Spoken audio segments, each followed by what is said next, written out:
السلام علیکم ورحمۃ اللہ وبرکاتہ.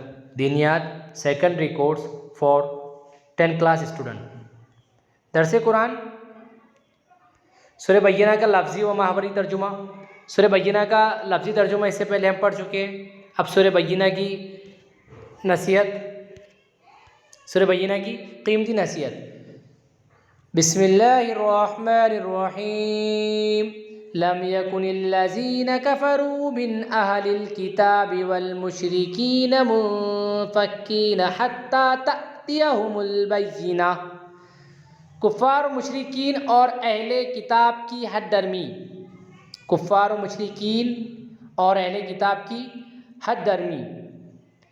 زمانے جاہلیت کے اہل کتاب اور مشرکین کی گمراہی اس درجے تک پہنچی ہوئی تھی کہ ان کو اپنے عقائد باطلہ سے ہٹنا ممکن نہ تھا جب تک کہ ان کے پاس اللہ تعالیٰ کی کھلی نشانی نہ آ جائے. اس لیے اللہ تعالیٰ نے ان کے واسطے اپنے رسول صلی اللہ علیہ وسلم کو روشن دلیل بنا کر بھیجا.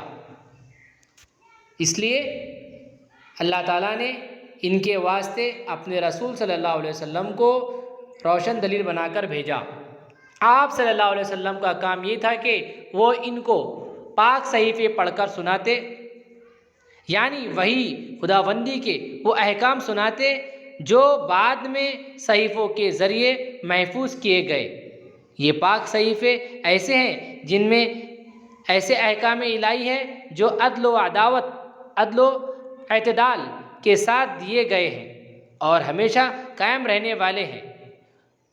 وَمَا تَفَرَّقَ الَّذِينَ أُوتُوا الْكِتَابَ إِلَّا مِن بَعْدِ مَا جَاءَتْهُمُ الْبَيِّنَةُ.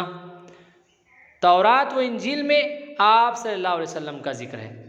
آسمانی کتب تورات و انجیل میں رسول صلی اللہ علیہ وسلم کی رسالت و نبوت کا اور آپ کی خاص صفات اور آپ پر قرآن نازل ہونے کا واضح ذکر موجود تھا. تورات و انجیل میں رسول صلی اللہ علیہ وسلم کی رسالت و نبوت کا اور آپ کی خاص صفات اور آپ پر قرآن نازل ہونے کا واضح ذکر موجود تھا. کسی یہودی و نصرانی کو اس میں اختلاف نہیں تھا کہ آخر زمانے میں محمد صلی اللہ علیہ وسلم تشریف لائیں گے، آپ پر قرآن نازل ہوگا، آپ کی اتباع سب پر لازم ہوگی. کسی یہودی و نصرانی کو اس پر اختلاف نہیں تھا کہ آخری زمانے میں محمد صلی اللہ علیہ وسلم تشریف لائیں گے، آپ پر قرآن نازل ہوگا، آپ ہی کا اتباع سب پر لازم ہوگا. عجیب بات یہ ہے کہ آپ کے آنے اور دیکھنے سے پہلے تو ان لوگوں کو آپ سے کوئی اختلاف نہیں تھا. سب آپ کی نبوت کے اعتقاد پر جمع تھے، مگر جب یہ اللہ کا بینہ واضح یعنی رسول آخر الزماں صلی اللہ علیہ وسلم تشریف لے آئے تو ان میں افتراق پیدا ہو گیا.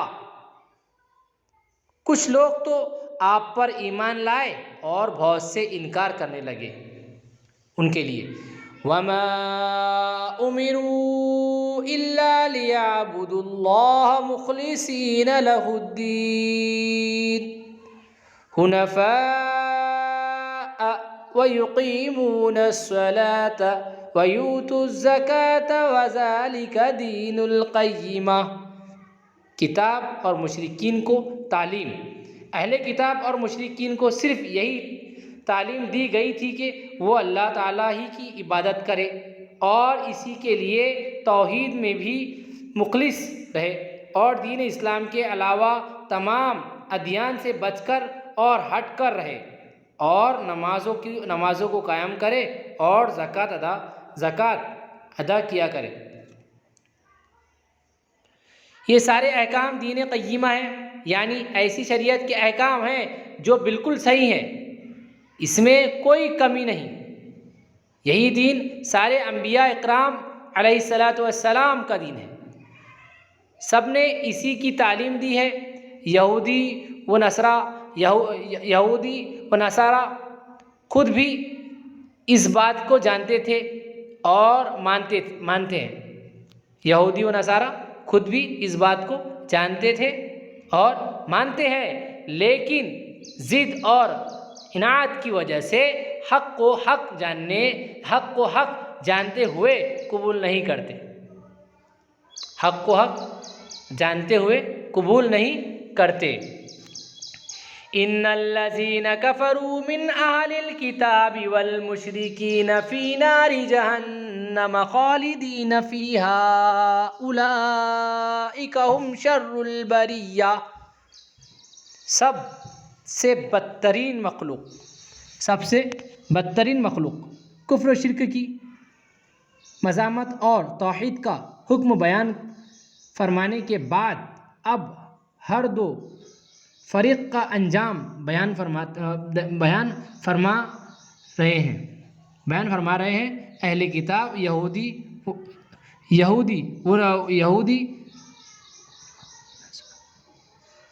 یہود و نصارہ اور مشرکین میں سے جنہوں نے کفر اپنا لیا وہ دوزخ میں داخل ہوں گے اور ہمیشہ ہمیشہ آگ میں جلیں گے۔ اللہ تعالیٰ نے جو مخلوق پیدا فرمائی ہے یہ ان میں سے سب سے بدترین مخلوق ہے۔ ان الذین آمنوا وعملوا الصالحات اولئک ہم خیر البریہ۔ مخلوق میں سب سے بہتر لوگ جو لوگ ایمان لائے اور نیک عمل کیے وہ مخلوق میں سب سے بہتر لوگ ہیں۔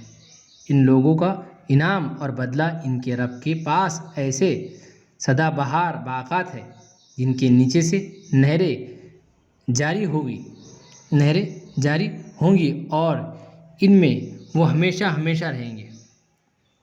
رضی اللہ عنہم ورضوا عنہ۔ اہل جنت کی سب سے بڑی نعمت۔ اس آیت میں اہل جنت کی سب سے بڑی نعمت کا ذکر ہے کہ اللہ تعالیٰ ان سے راضی ہے۔ اب ناراضی کا کوئی خطرہ نہیں۔ حضرت ابو سعید خدری رضی اللہ تعالیٰ عنہ سے روایت ہے کہ رسول اللہ صلی اللہ علیہ وسلم نے فرمایا، اللہ تعالیٰ اہل جنت سے خطاب کرتے ہوئے فرمائیں گے، یا اہل الجنہ، اے جنت والو۔ تو اہل جنت جواب دیں گے، لبیک ربنا وسعدیک والخیر کلہ فی یدیک، یعنی اے ہمارے رب ہم حاضر ہیں اور اطاعت حکم کے لیے تیار ہے اور ہر بھلائی آپ ہی کے ساتھ میں ہے۔ پھر اللہ تعالیٰ فرمائیں گے، حل رضیتم، یعنی کیا تم لوگ راضی اور خوش ہو؟ وہ جواب دیں گے، اے ہمارے پروردگار اب بھی راضی نہ ہونے کا کیا احتمال، جبکہ آپ نے ہمیں اور سب کچھ عطا فرما دیا جو کسی مخلوق کو نہیں ملا۔ اللہ تعالیٰ فرمائیں گے کہ کیا میں تم کو اس سے بھی زیادہ، اس سے بھی افضل اور بہتر نعمت عطا کروں؟ وہ کہیں گے، اس سے افضل کیا چیز ہے؟ اللہ تعالیٰ فرمائیں گے کہ میں نے اپنی رضا تمہارے اوپر نازل کر دی، اب کبھی تم سے ناراض نہیں ہوں گا۔ ذالک لمن خشی ربہ، اللہ تعالیٰ کی